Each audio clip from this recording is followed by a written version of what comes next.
Well, good morning, good afternoon, good evening, wherever you're watching us from around the world.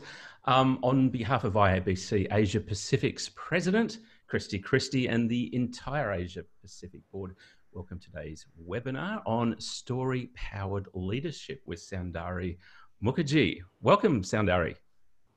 Thank you so much, Ross, and everybody at Team IABC. And looking forward to this interaction.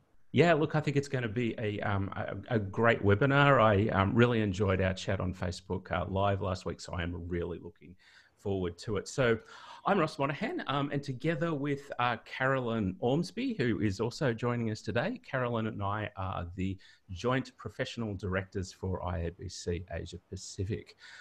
So welcome to today's session. Before I introduce Soundari and tell you a little bit more about what she is going to be talking about, I want to do a little plug for an amazing organisation, IABC. IABC APAC is a regional board. We have 14 chapters in 8 countries throughout the Asia Pacific region, along with members at large in Singapore, Pakistan, China, Fiji, and Thailand. We've got an amazing range of programs for members, including webinars like this one. We have regional conferences and much, much more through IABC's global program and, of course, our other chapters.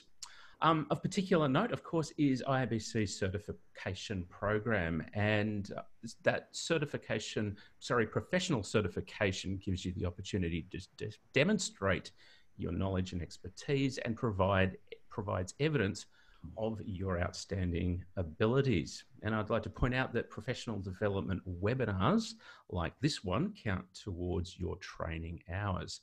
Now you can find out more about that and all that IABC and IABC Asia Pacific offers by going to our website at IABC APAC, that's IABCAPAC.com. I really encourage you to do that. Becoming a member of IABC is one of the best professional decisions I think I have ever made. Also joining us today is the amazing Matt McGain from the Sketch Group. Hi, Matt. How are you? Hi, Ross. I'm terrific. How are you? Fantastic. Matt's already made a start to today's sketch. We're going to have a story about our webinar on storytelling, which is amazing. You'll be able to keep a tab on how Matt and his sketch is going by just spotlighting his video anytime throughout today's webinar. We'll come back to Matt, I think, at the end, just before our Q&A sessions, and we'll have a bit of a chat with Matt, and we'll get him to summarise his work for us. And just on that point as well, if you do have any questions, we want this to be an interactive webinar, so please make sure you post any comments. Carolyn's going to take a note of those, and we'll lead the Q&A at the end of today's session.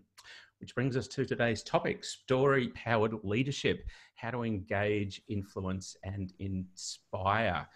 And as I've already mentioned, Soundari Mukherjea is joining us. She is the founding partner of TSol, which is a leadership consultancy firm focusing on business storytelling, future work skills, and transformation projects. And you're currently based in Hong Kong, but we were talking about Sydney, and I think Soundari might be, if there's anything going in Sydney, she might be interested with the way she was talking about Sydney and the beautiful views there.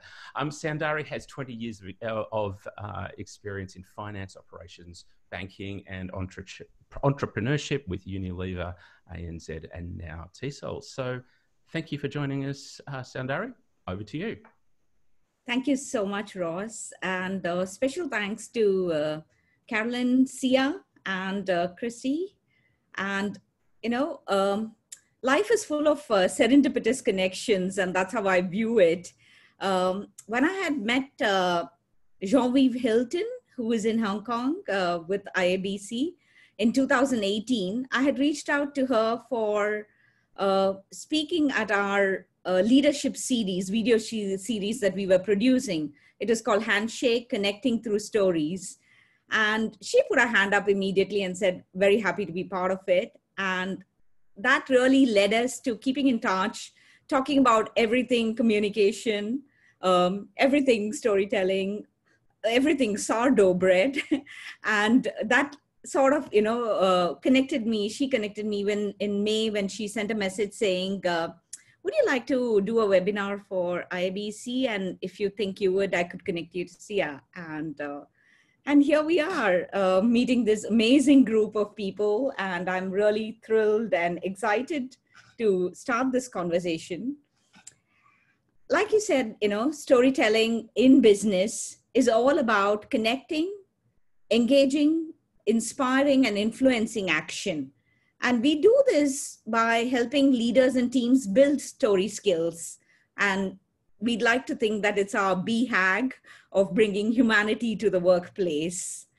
So today, I think I'll talk a little bit about the foundational piece, which is on why storytelling, and what do we even mean by stories when we are talking in a business context. Maybe some examples on situations where we could be using stories, and with the Q&A at the end. So let's just start right in. And I know that everybody is now either working from home or trying to get into an office.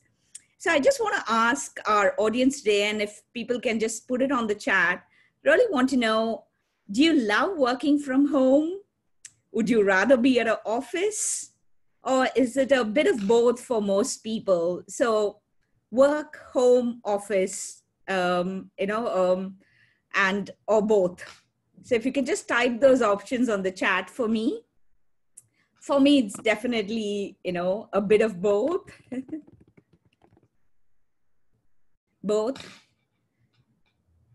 If I could work at home 4 days out of 5, that'll be ideal. That sounds great. Option to blend both. Linda says, love working from home. Don't miss the commute at all. I think that's true for a lot of us, right? Both. Carolyn, it's taken me 6 months to get used to working from home. Yeah, I know. It's not been that easy or that good. Love working from home, Peter. Both, and I prefer home. Great. So, thanks, Sandra. I think love working from home. Sia, hi there. What a choice. That's fantastic. Well said. I think it's a choice, having the choice. So after few weeks of or months of working from home, one fine day, at the end of a long Zoom day, I shut my laptop and I stepped out for a walk in the street that I live here for 14 years. I walk on the road and I see this friend of mine on the other side, and I smile at him and he doesn't respond. He just walks past me. And I'm thinking, oh God, okay, maybe he's really preoccupied. This is COVID times. Everybody's got a lot on their head and mind. So I walk a few more meters down the road, and then it struck me that I'm wearing a mask. So he probably couldn't see my smile. And equally so, maybe he smiled back and I couldn't see his smile. And this really got me thinking more about how we are reliant on our verbal cues, our body language, the smile on our face for really connecting with people. And I think that just anchors me back to using verbal communication as a way, as a tool to really engage and connect better. And especially so now, when all we are hearing is about, the 3 C's: communicate, communicate, communicate. So I just want to, share my screen, start off with some bit of discussion around this. So why stories? Why do stories matter? And again, if I can invite you on the chat to say, as we go along, why do you think stories matter, especially now and especially at work? I'd really love to hear from you on that. So again, something on, from a business point of view, where do you think, stories matter? And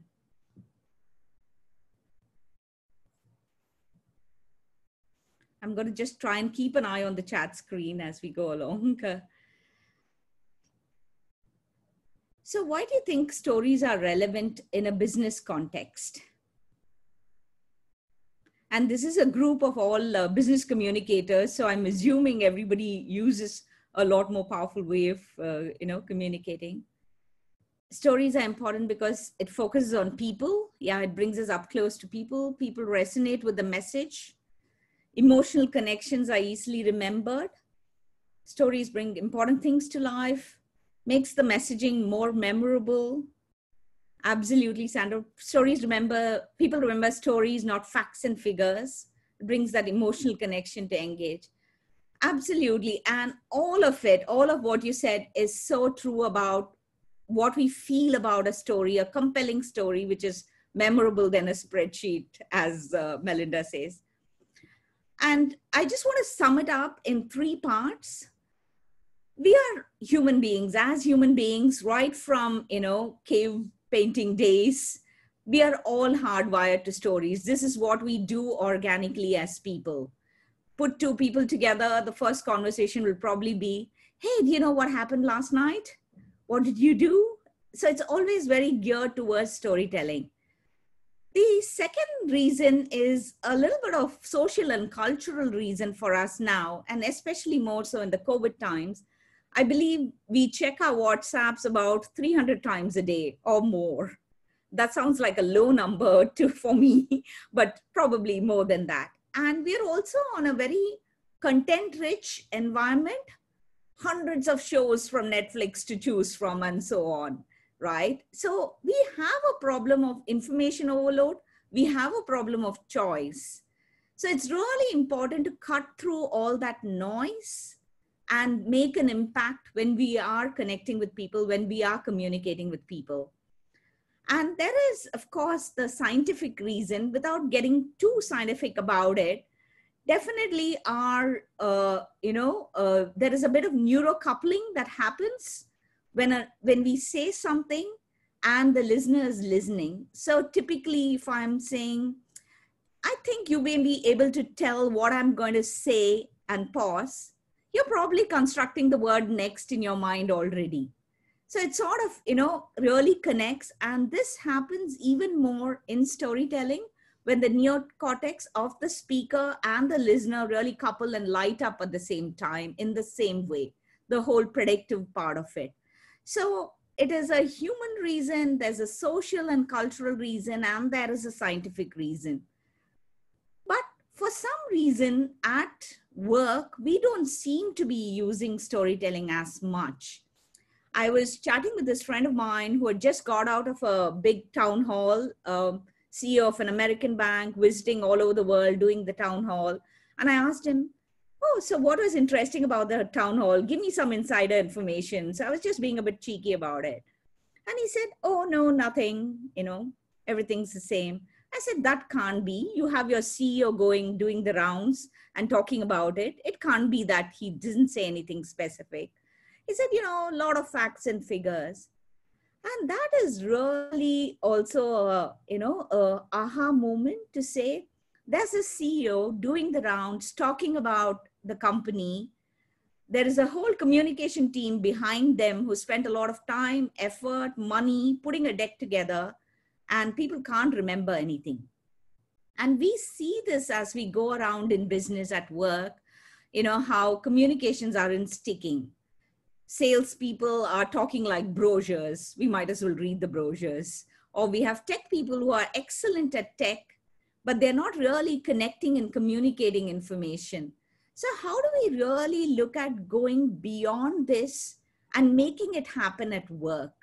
And I think that is where we have a little bit of a disconnect in terms of where storytelling is used at work. There seems to be some hesitation the minute we use the word story in a business context. There seems to be some kind of a pushback. So let's say, you're all busy people. Let's say you're all working on a deadline. You have 1 hour to go. There's some comms release that has to be done or a product proposal that has to go out. And I walk up to you and tell you, let me tell you a story.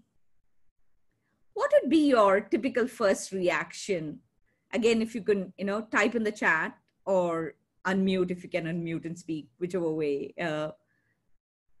You're really up against a deadline. Somebody walks up to you and say, let me tell you a story. How would you react?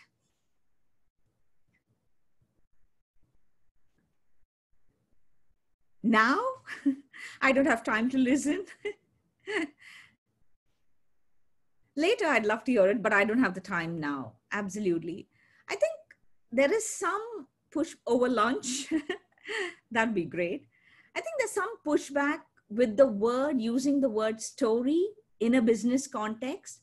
So we typically say that avoid the S word. Just jump right in and say what you have to say. And equally important is to set the context of why you're saying that. If people know why you're sharing the story, what's the background, and then they say, oh, I understand, I get it, what's in it for me, kind of a thing. So very, very important to set the context in a business storytelling situation vis-a-vis in a personal story situation where, people are very happy to have a chat over a drink and listen to anything that you want to say. So context and avoiding the S word are the first 2 points that I want to leave with you.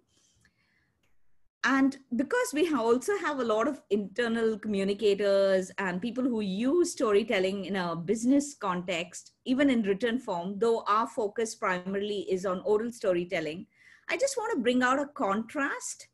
And I'm going to request either Carolyn or Ross to help me with this.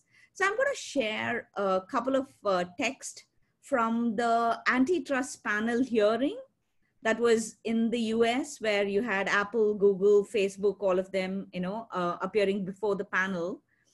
And I'm going to bring out a couple of texts. The first one is by Tim Cook.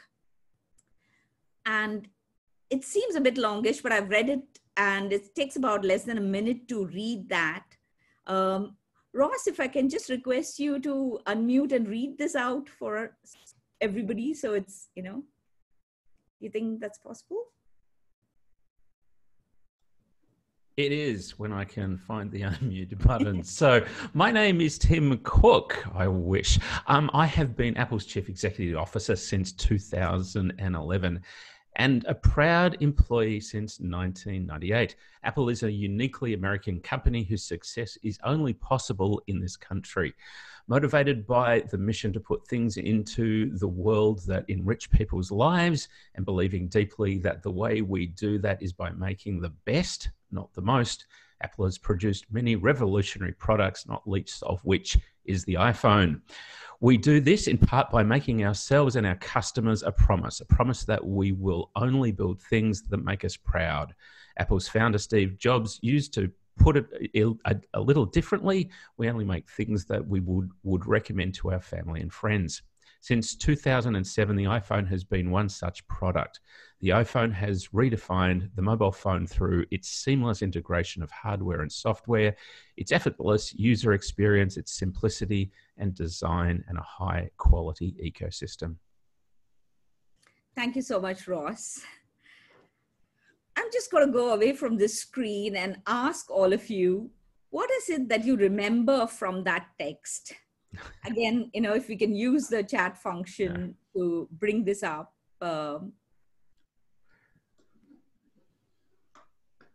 What are some things that stand out for you in that text?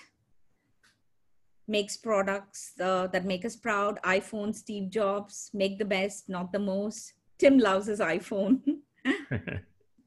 How proud Tim Cook is of the company. Apple makes products that can be recommended to friends and family. So I also want to ask you, while you're doing this, to tell me, what can you make out of Tim Cook as a person? And now, these are all big business heads. So I'm definitely not going into any kind of a character discussion or anything around it.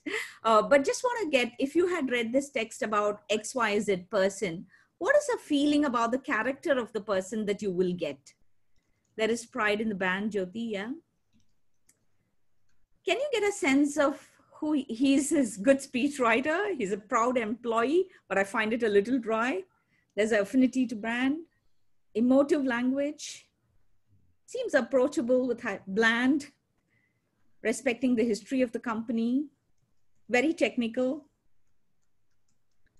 Absolutely. I mean, I was glazing over some of the words like seamless integration, and I can't even remember, though I've read this text many times. I can't even remember what it is. Ecosystem, really. Yeah, absolutely. And I just want to contrast this to another style of communication. And we are only talking styles here. And I know that we do oral storytelling and this is in written format, but I just want to set the context for it. And if I can ask Carolyn to, read this for us, and you get to be Jeff Bezos for this part. Excellent. I hope I can get Jeff's money as well. I'm Jeff Bezos. I founded Amazon 26 years ago with the long-term mission of making it Earth's most customer-centric company. My mum, Jackie, had me when she was a 17-year-old high school student in Albuquerque, New Mexico. Being pregnant in high school was not popular in Albuquerque in 1964. It was difficult for her. When they tried to kick her out of school, my grandfather went to bat for her. After some negotiation, the principal said, okay, she can stay and finish high school, but she can't do any extracurricular activities and she can't have a locker. My grandfather took the deal and my mother finished high school although she wasn't allowed to walk across the stage with her classmates to get her diploma. Determined to keep up with her education, she enrolled in night school, picking classes led by professors who would let her bring an infant to class. She would show up with 2 duffel bags, one full of textbooks and one packed with diapers, bottles, and anything that would keep me interested and quiet for a few minutes. Thanks so much, Carolyn. And, he went on to talk about his grandfather, his relationship with his grandparents, his dad, and all that. So I want to put back the same questions back to you. So what are some of the things that you remember from that conversation?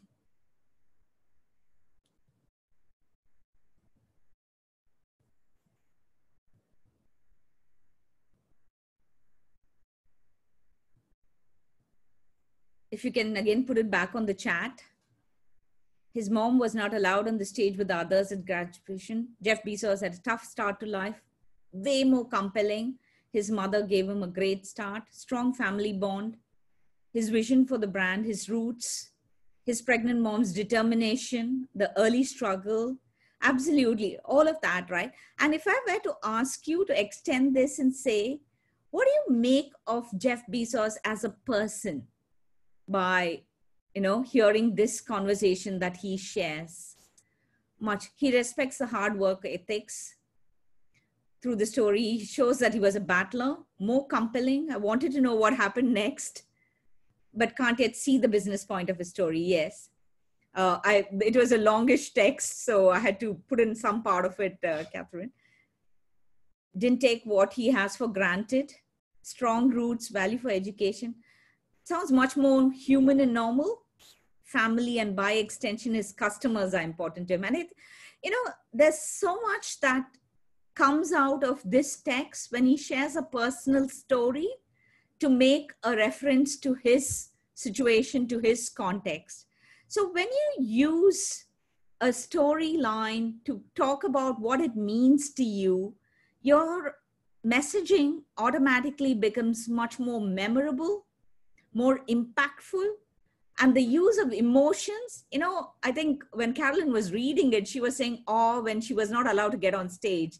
It just connects straight to the emotions and then the messaging again makes it absolutely relatable.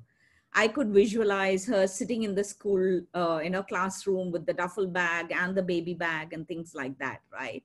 It's a very full of imagery, rich messaging. And irrespective of the outcome of the antitrust panel, just in terms of what it means, in terms of messaging and using a personal story to build that connection is absolutely amazing. I just want to stop the screen share for a minute and talk about something that happened with me. So about 3 years back, I was connected to the APAC head of learning of a British bank here in Hong Kong. A very good friend of mine did the connection. So I was very keen to make a good impression. I had met a lot of senior officers, and with my work in ANZ, I had a sense of banking, but I was meeting somebody from global markets, which was not my line. I was from retail banking. So I told my friend, please give me some time. I want to understand how storytelling is relevant for your business. It was difficult to find a common, time. He was like really busy, but I insisted and I got some time, and he was really kind. He took me through various situations where stakeholder conversations at risk and at global markets were very important, getting that engagement and how storytelling could be relevant. Come the day of the meeting, I still have a lot of butterflies in my stomach. I walk in, and after our initial card exchanges are over, like it's very traditional to do here in Hong Kong, the first question that was thrown to me was, how is storytelling relevant for our business? Thanks to all that discussion I had had with my friend, I was able to share some examples on how we can create that stakeholder engagement for his line of work. And after that, the conversation just flowed smoothly.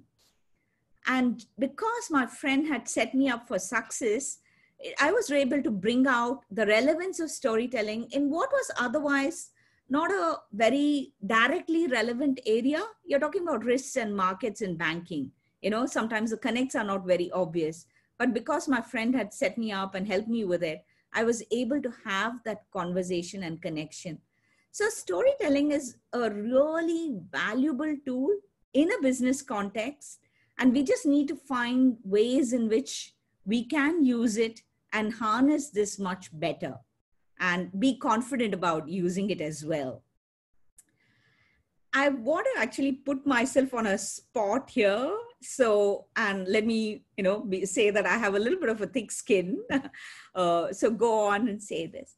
So when I talked about my experience about meeting this person at the bank, what did you think of me as a person? And please go ahead and say whatever, it's fine. It's a closed group. I know it's getting recorded, but it's fine. Go on. When I talked about this incident with, meeting the banker, what sense did that give of you, of me as a person?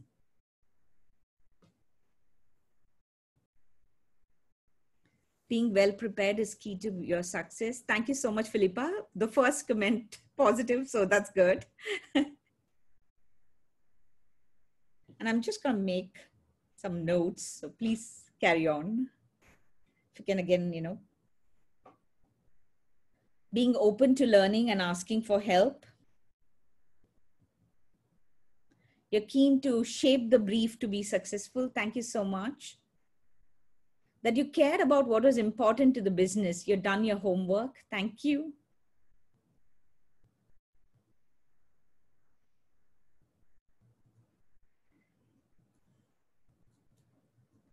Well connected to be able to have the introduction. Thank you. You're insightful and make human connections. Thank you so much. And I think maybe I should just cut in before somebody says anything negative. I mean, these are, probably the whole incident when I narrated it was like sub 2 minutes kind of a narration. But these are all the things that you picked up about me as a person from that narration without me having to say that. So just for example, if I had introduced myself about this saying, I am very well prepared and that's very key to my success. I'm open to learning and I ask for help.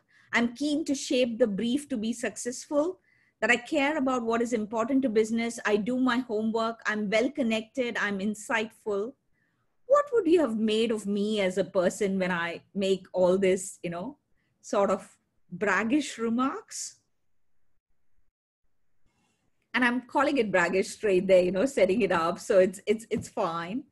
So it does come across as braggish, as somebody who, really thinks a little bit big of themselves, right? So that is the power of actually creating a narrative where you let the audience make up their mind about yourself, especially when you connect to people for the first time. What is it that you want to highlight about yourself? What are the characteristics that you want to highlight? And what can you bring in from your personal experience, which lets the audience make up their mind instead of you having to state it and sounding very braggish and egoistic. So we say that actually character trumps credentials. I hate to use the word trumps now, but we'll just let that pass and move on. I just want to make a distinction between assertions, facts, and stories. I was listening to this podcast, 8 Words or Less. John Flint, who's the CEO of HSBC, is featured there, and he talks about Simon Sinek's Infinite Games, the book. And he ends the conversation by saying that, in my 30 years as a banker with HSBC, I would have done about 1 million PowerPoints, and I can guarantee you that nobody remembers a word of what I said. But every time I shared something personal about my highs, lows, about my failures, about things that have happened in my personal life or professional life, but every time I've shared a story, that's when people have remembered me. Because stories are more memorable than facts and figures. And I remember Brené Brown saying it so beautifully, that stories are actually data with a soul. And I think that sort of sums it up for me in terms of what it is. So to come back to, what is the distinction between an assertion, facts, and stories? And I'm going to go back to my ANZ days. It used to be called ANZ Grindlays Bank in India. And the elephant was the big picture. Not that it moved slowly, but it was all about, being steadfast and strong. So if I told you that ANZ is the best relationship bank, that would be an assertion. It's my opinion. It's a generalization. You might be banking with somebody else who might be, doing something better, but that's my opinion. So that's an assertion. If I were to say that ANZ is the best relationship bank and they have 85% customer retention rate. So that's a bit of a fact thrown in there. Somebody has done a customer survey, a pulse survey, and found out that 85% of the customers stay with them, or bulk of the banking is with ANZ. However, if I were to say that ANZ is the best relationship bank, in fact, back in 1997-98, when I used to head a branch in the suburbs of Mumbai, India, we used to have a lot of film producer accounts, a lot of film stars and actors. So it was a very popular posting for getting autographs and photographs. And at that time, there were no selfies. So on a Friday evening, one of the producers called me up and he said, my wife is stuck in Melbourne, Australia, and she needs to come back. And she's like, she can't get her booking. She had not done her reservation. Can you really help me get my wife back? And I'm thinking, this is not what I signed up when I signed up for banking and to be a branch manager. But I said, okay, here's a client who is looking for some help. So I contact our head office, try to find somebody there. It's a Friday evening. It's already late. But we managed to find a travel agent. And remember, these were the days before online booking platforms and all that. We're talking about 97, 98. We managed to find a ticket and we managed to get her home to Bombay. On Monday morning, I enter work and there's this beautiful bouquet of flowers with a handwritten note from the producer which said, "Thanks for getting my wife back home." And that is when it really also sunk in that when we say we are a relationship bank, we really walk the talk. We are there for the client in whatever they want to do, banking and non-banking. And that's why I believe ANZ is a relationship bank. Now, I said this, it's, as an anecdote that happened for me at work. And if I were to ask you tomorrow to tell me, do you remember, can you relate this incident? I'm sure most of you can, about what happened and, this producer who got his wife home and things like that. And that makes it really memorable in terms of any anecdotes or examples that you share about work.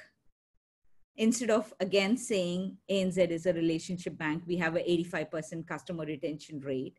So part of all the stories it does is not really, just convince you or change your mind immediately, but it opens your mind to consider another perspective.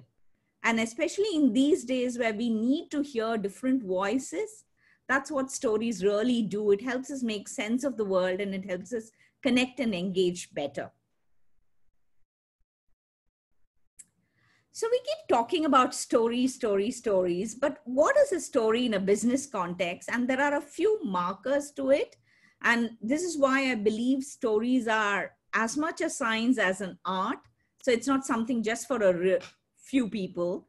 So typically stories would have a time marker or a place marker.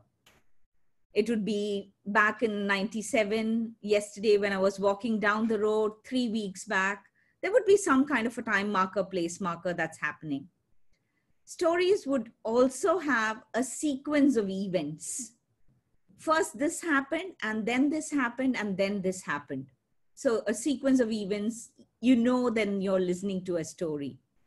Stories are rich with characters. There are people in stories and there are conversations, and that makes it again very rich.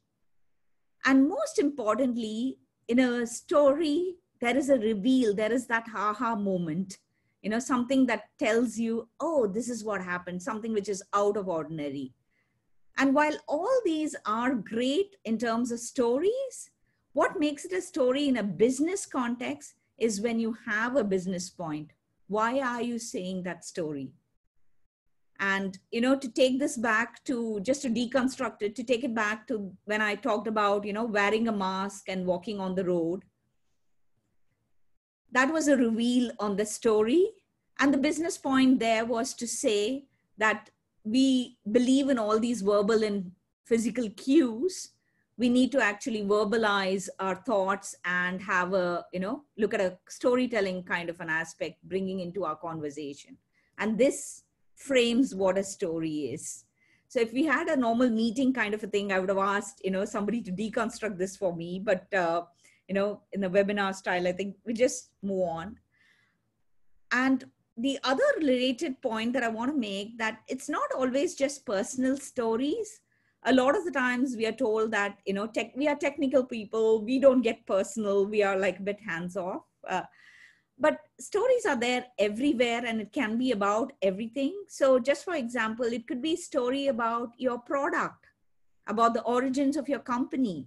It could be about something in terms of innovation where your product didn't work initially. There's a failure story attached to it. So it's not always just a personal story. It could be something linked to your company, your founder. It could be linked to a business situation. It could be relating to some insight that you gained because of failure. So various reasons why you could be sharing stories. So if you think initially you're not comfortable with sharing a personal story, it's still all right. There are other modes in which you can share stories and, really connect to people. So I listed out some of the places, and I want to share some examples as we go along about stories. So we talked about connection, and I shared a story about, my connection story. We talked about clarifying strategy or change, and this has happened to us. As an organization, we used to be running in-person stories. So we use a framework called as a clarity story framework. So we say in the past, we used to run in-person sessions, and then COVID happened. So now we are looking at all these online forums, Zoom and Microsoft Teams and Blue Jeans and everything else, where we have actually chunked learning and made them modular, made them available to people in a much more easier way, so that we can still democratize learning and make it available for everybody. So clarifying something like this in terms of your change strategy could be a story. We talk about simplifying complexity. We don't want to talk about jargons. We don't want to make it complex language. We want to keep it simple. And I just want to share a video about somebody who does it really well. This is Indra Nui talking about how she simplifies complex. I'm going to play the video and I'll put the volume up, and I hope you're able to hear it. In case you're not, please put it on the chat and we'll see what we can do. Okay, here we go. Please. What's your hip pocket skill? You know, interestingly, over my entire career, what I've been known for is making simple the complex, whatever the issue is.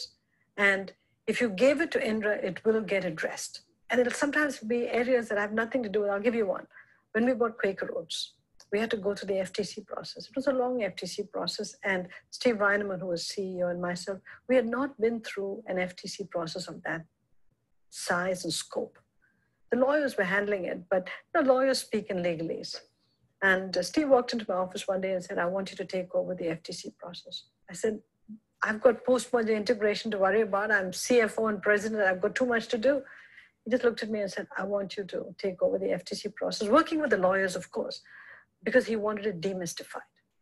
I said, fine, I'll work with the lawyers and take it over. I went to school on the FTC process. You know, what happens all the way down to the white paper? How do you talk to the commissioners?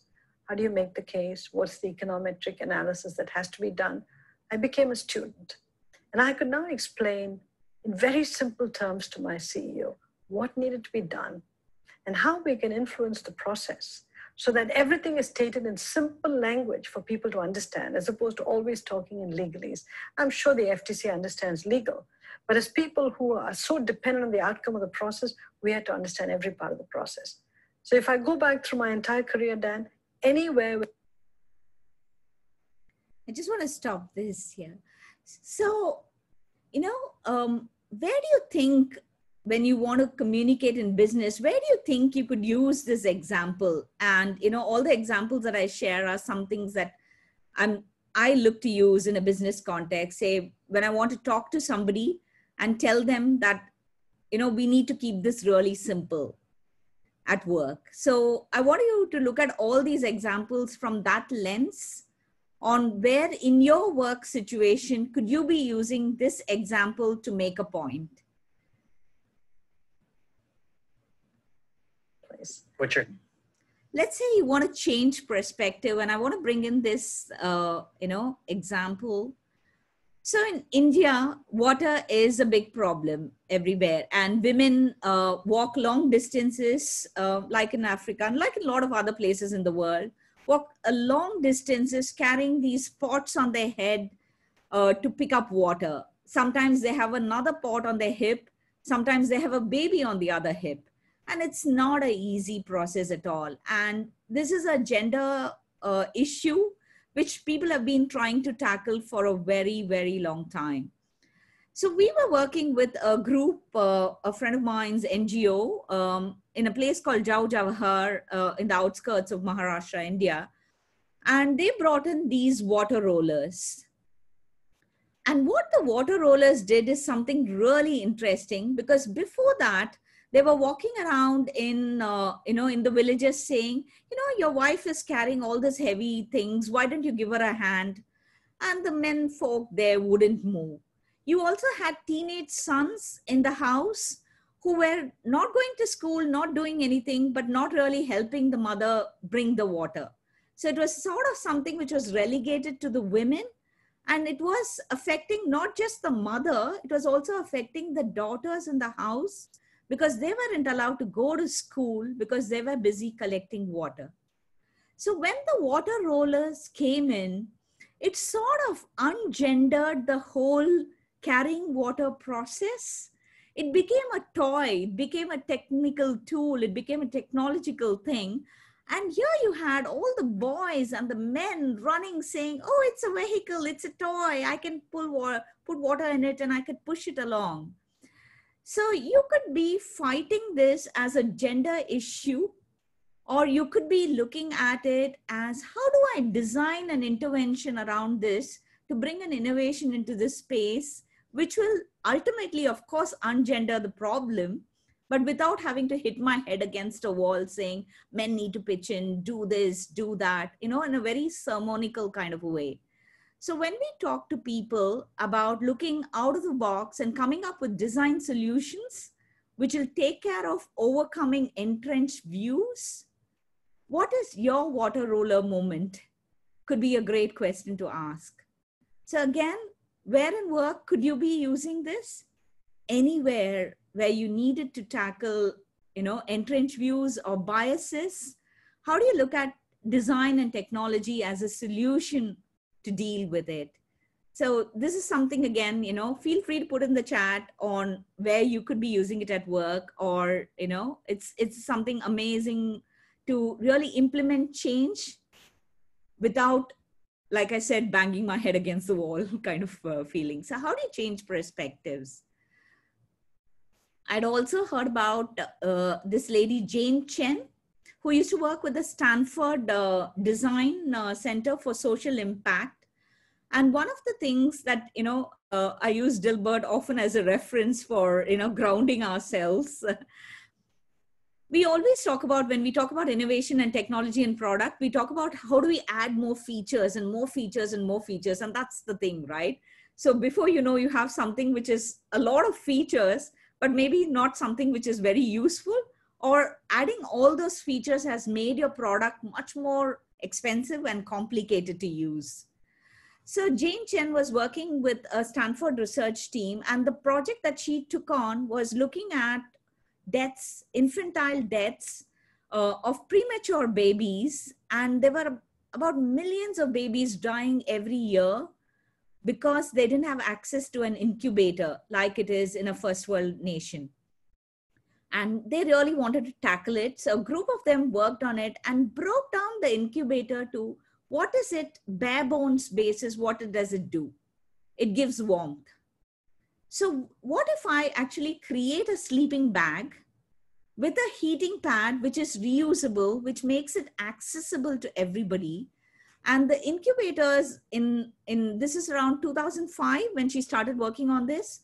At a hospital, it used to be about $20,000 to $40,000 to get an incubator, and even access for women who didn't have access to an hospital. They brought it down to the bare bones and created this sleeping bag. It was called Embrace. That was a brand, and they launched it in 2010. And the cost of the product came down to $25, which even in an underdeveloped nation was something that could give access to a wider range of people.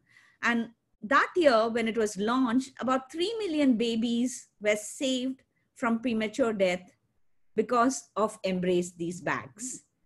So again, when we look at products and design, if we want to talk to our design team specifically and tell them, less is more. What is the bare bones things that we can put in to ensure that consumer benefits from the product rather than making it feature heavy? This could be an example that could be shared to make that point. We get asked this a lot often on whether, you can use stories in high stake conversations, whether it is something or, which is only for talking to your team or in a social context. And Bob Iger, who is the past CEO of Disney, he talked about, his stint when he became the CEO, and he writes about it in the book, Ride of a Lifetime. And he was talking about, his first board meeting as a CEO, and Disney Animation had had such a tough time with the CEO change, with a lot of cases going on. So this was October 2005, his first board meeting. He goes into the boardroom, everybody's seated around this big round board table, and he says, Disney Animation is in a mess. Now, that was not something that they didn't know about. The rest of the board members knew that it was in a mess, but he decided to share a story to make that point.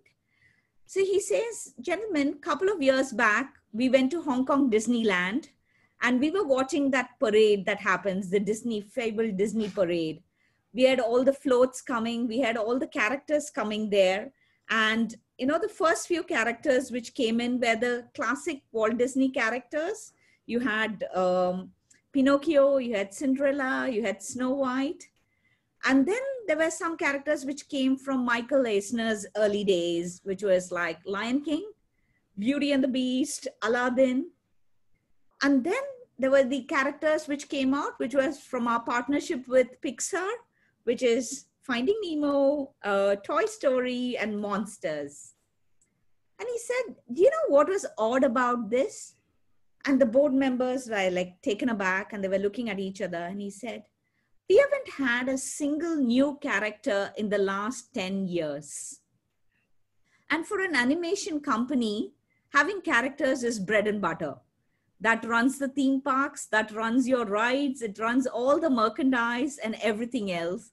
And this triggered the conversation. After all that discussion, they spent the whole next 6 hours discussing this in this first board meeting. And after that, he put up a proposal to actually have a conversation to buy Pixar. And that set him up to go and have that conversation with Steve Jobs, who was holding 50% stake in Pixar, to say, how do we merge these two companies? And I share this again with the thing that it was a very high stake conversation. It was a merger. Disney Animation was in a mess. He had to really bring that imagery of what it meant not to have new characters in, to make that point about the need for the merger. And subsequently, of course, the merger happened. Ed Catmull and the team, the Disney and Pixar team moved in. They maintained their own solo cycle. Bolt came out. It won an Oscar. And then we had Frozen, which not only won an Oscar, or many Oscars, but it also came to a point where the merchandise from Frozen sold much more than the movie made. So that is the importance of actually having that conversation. So even in a high stake conversation, you could use stories.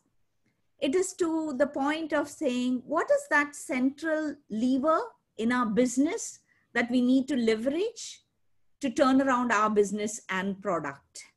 So stories everywhere, definitely. I just want to talk about one last incident before we go into some tips on what about story. How are we doing on time? Yeah, I was just about to jump in, Soundari. We've got 8 minutes left, so we've got a few questions coming in, and we need to talk to Matt. So yeah. Okay. So I just want to quickly talk about Jeff Su and his pharmacy in Uladula.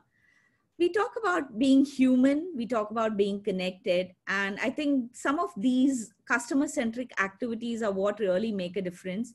So this was New Year's Eve in Uladula in Australia, the bushfires really wreaking ravage.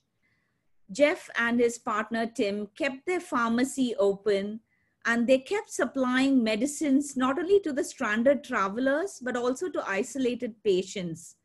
There were severe power outages, as you would all know, and they went manual, they wrote out bills, or they let the customers just take the medicines and go. And when the power outage became just too much, he went and helped at the rescue center, at the evacuation center, opened up his home for people to come in and use. And these are the kind of incidences which give us faith and restore faith in humanity and motivate us to be better humans. So I just want to talk about the fact that stories are indeed a really pull strategy. We don't need to convince anybody once you've shared a story. People get the point.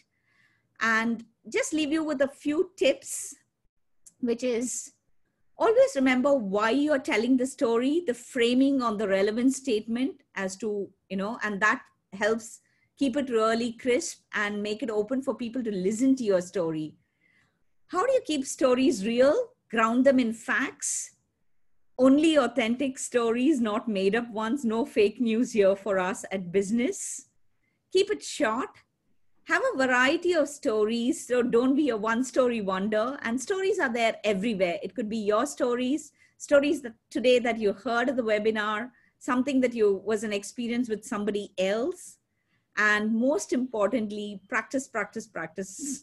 It takes a lot of deliberate practice for us to really get into that. And right now, in terms of, I think of my pottery example of making multiple pots to get that final finished piece. So I want to leave you with one last word, which is on this book by Scott Hartley, Fussy and the Techie, as it says. So AI is going to keep getting better and better. And surely will be even better as the days go by. So as human beings, the antidote to redundancy is not to become more technical or a technocrat, it's to become more human.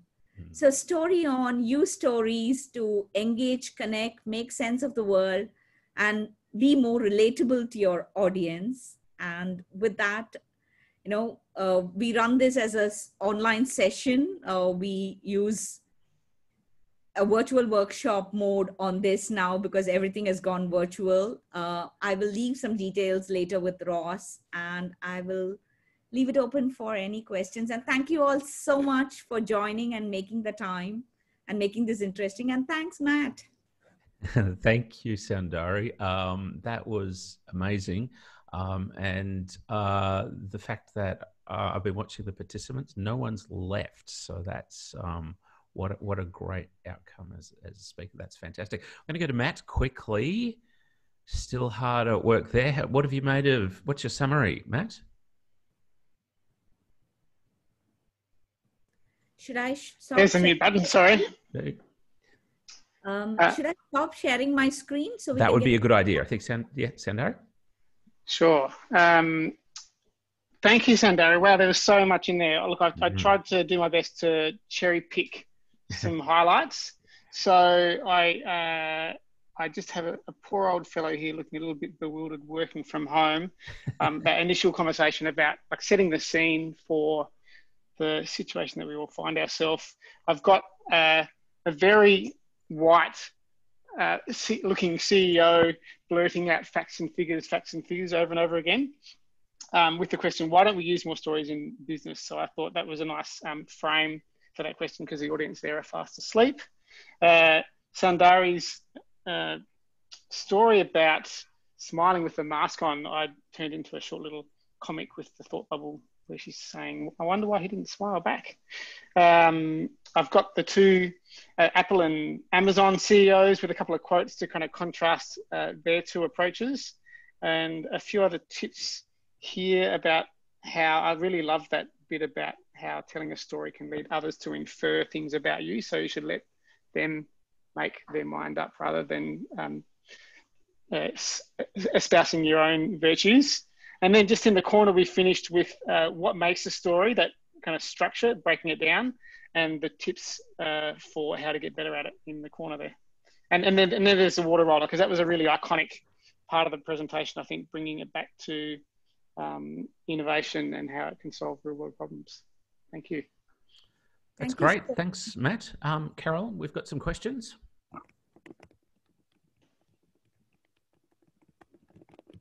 Fantastic. We've got 3 questions. This one is from Moshmi.